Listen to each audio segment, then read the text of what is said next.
Hello, everyone, and welcome to the Toffee Blues, your source for all things Everton. And today we're going to be talking about some of the transfer rumours surrounding the club. I'm joined here today by Max. How are you? Not too bad, mate. Good to be on. Yeah, I think this summer coming up, it's a bit of a difficult one for fans and everyone involved. Money situation, and of course, most of the news coming into the club is about sales more than additions. But we've got a few to talk about today, and we're starting off with the Sky Sports report that Calvin Phillips is a player the club are targeting on loan. A bit of an interesting one with the history of what he's had over the past few years after he's moved to City. But what do you think of the possibility of a loan for Phillips so far, Max? Well, to be honest, I think it would be a decent move. I mean, if you look at his West Ham time, he didn't really have the best of time. He wasn't really getting the chances. Really, he got a red card early on. The fans were on his back straight away, weren't they? But when it was around January time, I was saying to me family, my dad, and everything. I was saying, I think we should get Calvin Phillips, and I think he'd be a good addition. So I'm glad to see that rumor, come alight again. I seen that he's like offered himself to Barcelona or something today, but I don't think there's much chance of that. But I think he'd be a good addition. I think he'd be a welcome addition to the team. I think the fans would take to him as well. Yeah, I think it's one where it's an interesting one because I think especially this season, if you look at players like Ross Barkley, it's a weird situation where if the talent's there, you can't really count them out. And again, I think what a lot of our fans have to understand is we're not in a situation where we can be picky about things like this. Calvin Phillips is a good player. He's proven it at a club who've been at around our level recently in Leeds, around that area in the table. And I think he's proven he can be a top player for a team in that side.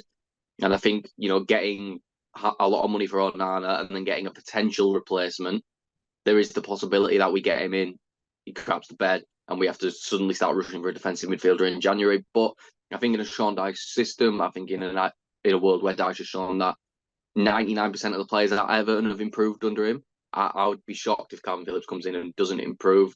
But if we're going to continue speaking about Leeds players, after their loss to Southampton in the playoff final, BBC have reported, and Phil Hay from The Athletic have both stated that there's the possibility of Jack Harrison being allowed to leave on loan without a fee once again. And I think there's again great move for the club being able to get him in for no money again. It probably runs down another year of Harrison's contract at Leeds as well, which means if we eventually sign him, makes him even cheaper for us. But yeah, what have you thought about the possibility of Jack Harrison coming in again on loan? With Jack Harrison, he's got quality, of course, we know that. But I think the biggest issue is he didn't score enough or create enough. It seemed like in games he'd go missing, and I don't know. I think it would be a decent signing, but someone who would come off the bench rather than be starting every week. We need to be looking at players that are going to be, score for us. Basically, we need someone who's going to put the ball in the back of the net. And right now, I don't think Harrison is. I think he's proven in that loan spell that he's not going to do that. So I think he'd be a good addition to the squad, but I don't think he's the answer moving forward. Yeah, I think a lot of people look at Harrison's time at Leeds as an example that he can be this creative hub, this goal scoring hub. But again, I think it's hard to really take those statistics seriously in the Marcelo Bielsa system where, Patrick Bamford got 17 league goals. I don't think Patrick Bamford's a bad striker, but he's not top Premier League level striker. I Yeah. think it's as simple as that. So I think it's something the club should definitely do. Again, it's a free loan. It's costing us nothing. So it's one of those where I do think I could see us bringing in another winger and Dyche playing Harrison in the games against the big teams. Again, he's got the pace to counter attack. He has got the ability to get in and play decent crosses. But I do think the main reason he's wanted is that ability to track back and press, something that I think would suit best against the bigger teams, while maybe bringing in a youngster from loan from one of the big six clubs as someone who could create more quality against another team. But I do think Harrison coming back would be a good move for the club. But moving on, Everton are Yeah. interested in Weston Mckennie and are observing him. Juve apparently want 20 to 25 million, which for me anyway, when I read that, immediately I was just like, not a chance. Seeing him at Leeds, was it? Hasn't been, I don't know how he's been at Juventus. I know he had periods of good form at Juventus, but at the same time, this is a Juventus team where fans have probably had the lowest expectations in years due to, I know they won a cup this year, but at the same time, with the issues going on around the club, and I don't see a world where someone like McKennie's worth 20, 25 million. When to be honest, I think you could get a better quality player for half the price. Yeah, well, Weston McKennie, I think when he got relegated at Leeds, and I think there's a big problem with this as well because I feel like we're always looking at players that have been relegated before, and that just adds to this culture of they've been relegated before, so is it going to hurt them again? Do you know what I mean? They accepted it the first time, so are they going to accept it the second time? I don't think we should be going after these players that have been relegated time and time again and be expecting different results. And with Weston McKennie, I think that was the time. I think when they did get relegated, he was like posting all over social media the day after, not bothered in the world. You know, he was going back to Juventus. Well, it didn't bother him. He was going back to his, you know, his probably 100K a week salary. You know, nothing. It didn't matter to him at all. So I don't think for 20, 25 million. I mean, I don't really know much about McKennie. I haven't watched him that much. I just don't. I wouldn't go for that, to be honest. Alone at most, but not 20, 25 million. I think that'd be wasted money. Yeah, I think McKennie's in a group of those. I think there are examples of players who've been relegated that can offer. You look at a Ross Barkley, you look up even the ones this season. You look at Augusto Alvalhamer at Sheffield United, where you look at these players who, I mean, look at the team around them, what they're supposed to do. But McKennie was in a team that realistically had no right to go down, that had no, and again, back to Juventus, hasn't really cared in the world. I think he might have played a little bit this season as a bit part player, but nothing too spectacular. And speaking of Juventus midfielders, this one is, according to the Daily Mail, Everton are interested in Juventus midfielder Artemello on loan. I don't think we want arguably one of the worst loan deals of all time at Liverpool. You know, with the players of Liverpool's quality around them, if you can't really perform in Liverpool's midfielders in that role, are coming here to perform that role where you've got much less protection around you. I think that would just be a disaster waiting to happen. Yeah, I mean, it would be a tough one. And one thing we certainly need is players with energy and, you know, physical attributes to play in a Sean Dyche team. And I just don't think he'd fit the bill in that way. I think he's got good quality. He's a good footballer, isn't he? Yeah, But I think I yeah, think go it's on. as simple as really. You know, I know Andre Gomez isn't loved by Everton fans, but why let Andre Gomez in to basically sign the Brazilian version of Andre Gomez, or two players that would offer a very similar style of play? And I think it's obvious what, if this is an interest, I see what it is. It's a player who can get the ball in midfield and can drive forward and can create.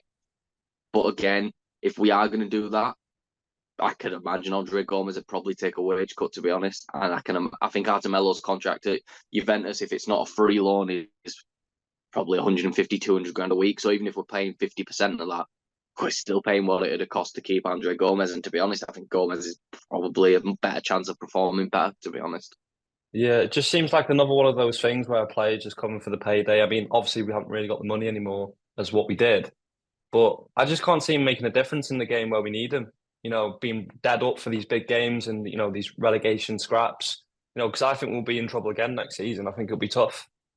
Hopefully not. But if does come down to that, we need people that are going to fight and going to scrap. And is he going to do that? Because he didn't even play for the game for Liverpool. I mean, was he fighting to get in the squad? Or was he just accepting to sit on the bench every week and take a wage? And that's the biggest issue, isn't it? It's the risk you got to take, isn't it? When you look at these players. Yeah. And I think, again, it's just we don't want dead wood of other clubs. You know, I think the club are looking at players like Yerry Mina, even though he was a bit injury prone, more Luca Digne at Barcelona. These players that were dead weight at other clubs, but at the end came here and were good for us. But again, I don't think if we're looking for deadwood from other clubs, the place Juventus are in right now, I don't think Juventus is one of those clubs we should be looking around. But speaking of other big clubs, Barcelona, Bayern Munich, and PSG have all inquired about Amadou Onana, according to Football Insider. To be honest, I think this is one of the ones where probably see more about it after the Euros. I've heard a lot of the stuff about the PSR worries, but if I'm going to be brutally honest, right, I'd much rather, and I don't know how fans feel about this, take an 8 point deduction and get, let's say, £80 million for Branthwaite, 60 million for Onana. Because in the end of the day, I know it's not ideal, but I'd much rather get the full money, take the points deduction, which again, I'm a bit more different than you, and I think that we probably go around the same place we would have finished without the points deduction, between 12th and 14th.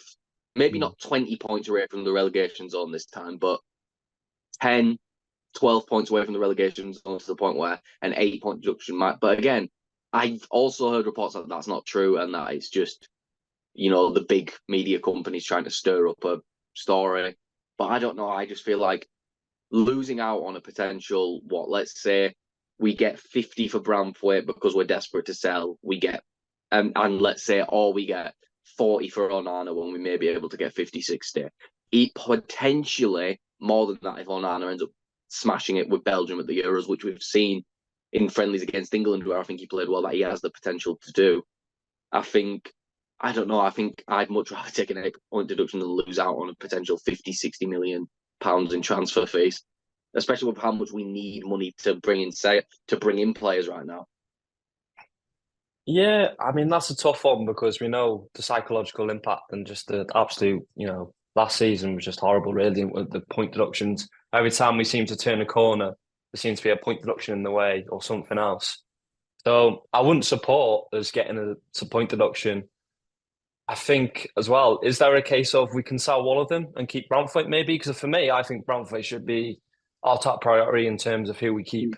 Because I think it is literally we just need to get rid of one of them. But again, and I hope it is Onana because I love Onana, don't get me wrong. But again, losing Branthwaite to United for 50 million when there is 100% a world where Branthwaite impresses in England trading, plays at the Euros or plays a few games, and all of a sudden price tag skyrockets, or there is very much the potential of a Spurs put in the first bid, Man United counter that bid, Chelsea counter that bid, etc. Like happened with Harry Maguire in real life a few years ago with Man City and Man United. So I think we are in a position where if one of them has to go, it's Onana, and it is nice to see these big clubs, especially Bayern, with Vincent Kompany coming in. I can imagine Bayern are willing to spend a ton of money this summer. I can imagine they are ready to, break the bank after what Leverkusen have done and to try assert that position back at the top of the Bundesliga. So it is nice to see that, the three clubs interested, maybe except Barcelona, are three clubs that have a ton of money and that helps with negotiations, or even I can imagine all three clubs have a player in stock that could probably help us. And then maybe we get a player exchange and some money, which is a lot of the rumours I see about the big sales. But again, I'm not against that with the position we're in, with the financial situation we're in. Getting players as a part of a deal is, again, I think it's a smart way of going about things while getting the money. But yeah, I think if one of them has to go, Onana is probably my preference. yeah, well, I was going back to the Onana thing as well. I think after the Euros, if he has decent Euros, I think his value will be at his peak whilst he's at us, to be honest. And I think it would be the best time to get rid of him because I don't think right now he's going to improve to the player he wants to be at Everton. Whereas when you look at Branthwaite, we know the level he's at now, and I think he'll continue to play at that level. I mean, he's in the England squad. He's been absolutely brilliant, and I think his value will continue to go up because he's still young, and he will. Well, next year maybe we're in a better position to sell or whatever. We can be demanding 80, 90 million for me because I think he's going to be one of the best. I mean, I think he's brilliant. He's left-footed. There's not many that good left-footed centre halves in the world, is there? I mean, that you pay a premium for them. So I think Onana, if we are going to sell anyone, should be sold this summer. And then Branthwaite, just try our best to keep a hold of him. I think that's the best case. Yeah, I do think there's a potential world where we'll lose both, and I think fans have to realise that, yes, that is a potential because there is the chance that someone comes in, says, here's the 80 million pounds you want for Branthwaite, and then the club has to turn around and go, we're going to have to. I think there's not centre-backs as good as Branthwaite, but I think there's centre-backs where we could still maybe drop to the 7th, 8th best defensive record in the league, which, again, for us is still, I think, very much good enough. I do think the attack's going to improve next season. I think Calvert-Lewin's going to perform better, and I think, we'll keep on talking about Calvert-Lewin. I think I could see an improvement in Calvert-Lewin, the form towards the end of the season. It wasn't like Ancelotti Calvert-Lewin, but it was a Calvert-Lewin who could score goals and could create in the Premier League as a one-up top striker. But Newcastle are interested in Calvert-Lewin, which was reported by Luke Edwards of the Telegraph. But I believe it was today or yesterday, there's now been reports of a new contract being offered to Calvert-Lewin, and some is even saying that Calvert-Lewin has signed that contract. Which would you prefer? Would you prefer the world where Calvert-Lewin is sold for, I can imagine, 20 to 30 million with him being English? I think he's still only 27, 28. I don't think he's as old as you'd think with how long he's been around the squad. Or are you more of the thing where he signs a deal probably on similar wages to what he's on now, which is, I believe, about 100 grand a week, maybe with a little reduction, but I would be surprised if he takes a pay cut. I think it's a tough one because he's obviously our best attacker in terms of goals, or we're a different team. We're a different kind of team when he's up front. I mean, the amount of balls he wins in the air, his aerial duels, better than anyone. But it just seemed like a bit of like a tipping point where maybe it is the right time for us both to part ways, because he's not at the level that he was, and he's still got that value there that we can sell for a decent chunk and make profit. I mean, it's a tough one, but I think fans just need to see that there's a plan. If these players are to go, that we have got replacements lined up basically, and there's a plan. But yeah, I wouldn't be too upset if Calvert-Lewin went for 20-30 million. I think that would be a good deal for us. But like I said, we've got to make sure that we've got a plan in place, because if we don't, we're going to be stuck in a position where perhaps we'll just have Maupay as an option all season and we've got no one else. I mean, we don't want that, do we? Because Maupay isn't going to get the goals we need.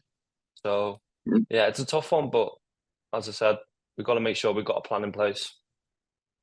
Yeah, I think it's an interesting one where I expected the rumours to come in a sense as soon, to be honest, as soon as I saw the Adebayo links that were really interested, and that's who we want. As soon as I saw those links, I was like, okay, so the club clearly might be open to selling Calvert-Lewin, because I don't think you bring in Adebayo to be a backup after his goal scoring this season for Luton. I think that's a striker you bring in to start. It wouldn't surprise me if Neal Maupay stayed. Again, at the same time, what does that mean for Beto? It probably means a loan for Chermiti, which is probably the best option instead of him making cameos, even though towards the end of the season, I'm brutally honest, I was much more impressed in Chermiti than I was by Beto, to be completely honest. I think Chermiti offered a lot more. But again, there's been plenty of instances where someone comes in, has a crap first season, and all of a sudden starts scoring goals in the second season. Not saying Beto's going to do that, but there's plenty of examples to state that. But again, I think Calvert-Lewin's an interesting. I think Calvert-Lewin's one of those weird situations where, for example, I would have no interest in Branthwaite leaving unless it's for the right money. Onana, I'm more open to. Calvert-Lewin's more in the middle of those two, where I think the club has a good replacement in mind for him just in case he would leave. But also, I would like him to stay because I think he offers. I think he's a weird middle ground where I wouldn't be overly happy if he left, wouldn't be overly sad. Again, it's a middle ground. But if we circle back now, probably to the biggest news surrounding the club as of late, and that is the Jared Branthwaite saga, of course. Arguably our best player this season, him or Jordan Pickford, I'd say it's the debate between them two. And again, like you mentioned, left-footed, only 21 years old, 6'5", arguably the perfect mould for a centre-back nowadays. And I don't think that's over-exaggerating. I genuinely think he's the perfect mould for a modern centre-back. But, of course, the rumours have been from Sky Sports and pretty much everywhere that's reported it that United want to pay around 40 to 50 million. Then it comes to us. First we were saying 80, now we're seeing 60, 70. But to be honest, when Sky Sports come out and say we want 60, 70 million, I don't take anything Sky Sports seriously, to be honest. Because I do feel like Sky Sports is just get the big six fans interested. We don't care what the rest of the league thinks. I think looking at the more the echo, the people who work around the club, it is clear that we probably want closer to 70, 80 million. And I am liking the approach that it seems that the club are saying, nope, if you don't meet our evaluation, you don't get him. And again, it's something that the club hasn't done for years now, in my opinion. So it's good to see. But yeah, how likely do you think it is that Branthwaite is probably either wearing a Man United shirt or just not wearing an Everton shirt next year? I've said to my friends that I feel like Branthwaite is nailed on to go to United, to be honest, in a certain way. I mean, I don't necessarily think this season or in the summer, but I can imagine him at some point going to Manchester United or somewhere like that. The other one was City, but I think he just seems like a United player, for being honest. But I'm glad that obviously we're sticking to our guns. I mean, before with Richarlison, with Gordon, we kind of had to sell them for prices that maybe that less than what they were worth. Or I think, to be fair, we got a fair price with Gordon. But when you look at the prices where Harry Maguire went for 80 million, was it Fofana from Leicester went to Chelsea to 75 million? And you look at them both and you think, have they kicked on? Like, have they done really that well? Are they anywhere near as good as Jared Branthwaite? So for me, we should be sticking to our guns. He's he's a generational talent. He's English left foot, fast. You know, he rarely gets beat, and we should be like asking for the higher ends of more money for him. Basically, we should be asking for 70, 80 million. That for me, I mean, I don't think should be asking for anything less. No, I think it's an interesting one because I think a lot of it depends on do we get a new owner this summer? Because I think, for example, Texter's the one who's been reported now, so we'll just use him as an example because I can't be bothered thinking of someone else. So Texter comes in, I think all of a sudden then we were in a much better position to say, foot down, we've got money now. You know, you don't. Yeah, we're still being troubled by PSR, but at the same time, I think you look at it as I can't imagine we've maybe another. I can't see another like the administration stuff's a load of crap. I do think the administration stuff's a load of crap. It's just big corporations trying to get clicks, trying to get things from Everton fans by scaremongering, isn't it? Yeah, exactly. I think if we get another PSR breach, like I mentioned, 6 points max, probably similar to the one we got for last season. And again, I think we survived quite comfortably with a 6 point deduction. I think we may be in and around there at a point in the season at the start, but it wouldn't surprise me if the team really kicks on again like it did. I think Dyche has shown that he knows that this Everton team knows how to win games now. Even some of the more tough games, they've shown that they know how to grit the teeth and to get wins. I think the win against Liverpool summed it up perfectly. Liverpool were on us constantly. I do think we outperformed them, but I think if you had to go off the attacking sense, they were constantly on us, barely gave us a break, still 2-0. You look at that from an outside perspective without watching the game, a 2-0 win looks comfortable. So I think it's one of those where we're in a situation now where I do think a new owner's coming in. And I think the more time passes, I think the more we realise that there is a man who is very interested in the point where he's going out publicly saying, I want to sell my shares in this Premier League club to buy Everton. And then there's, of course, other reliable sources coming out saying he's not the only one. So I do think it's a situation where at the end of the summer we have new owners. Before Christmas, if they ask to go on a bit longer, we've got new owners. And I think we're in a situation now where the club much rather say, foot down now, we've had enough of this being a stepping stone because of PSR, because of previous bad spending. Now we need to kick on and we need to move forward because in the end, no offence to things like Brighton and Brentford, that's not what we are. We're a club with esteemed history, a club who's never been relegated from this division, a club who during the 80s and earlier years has won plenty of league titles, and a club that, similarly to Aston Villa, probably should be pushing up the league towards conference or Europa League spots. I'm not saying this club should be, winning trophies constantly because at the end of the day, we haven't won trophies since 1995, but we're a club that should be competing in the league at least, competing to be the best of the rest and competing to break into that top six, which Villa and Newcastle are showing is maybe more fragile than ever.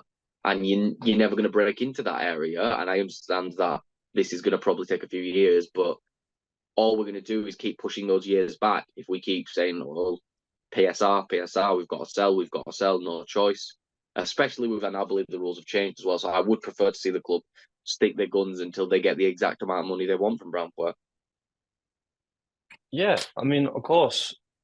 I mean, in terms of the ownership, the problem is with Everton fans, we've got nothing really to hang on to in terms of belief of where we're going as a club. And someone as big as a club as we are, we deserve better. We deserve better. We don't deserve having our best players being sold for prices way below their valuation. That's all to do with the poor ownership of the club at the moment. So if we can hang on until someone who actually comes in, who has a plan, then I mean, obviously I'm all for it. I mean, why wouldn't someone want to invest in a club as big as us? With a loyal fan base as us, with that in all situations. I mean, if we can keep Branthwaite and continue to rock it up the table, but we have to be patient. I mean, what else can I say? Really, I mean, Branthwaite, we've got to keep him for me. I think he's our future at the moment. Yeah. And that is all the news that we have for today. If you did enjoy this video, please make sure to like and subscribe. Follow us on Twitter at Everton Newsfeed. follow me and Max on Twitter. They will both be linked in the description below. And we'll see you all for the next video. Thank you for coming on, Max. Thank you very much, mate. Thanks for having me on. And goodbye, everyone.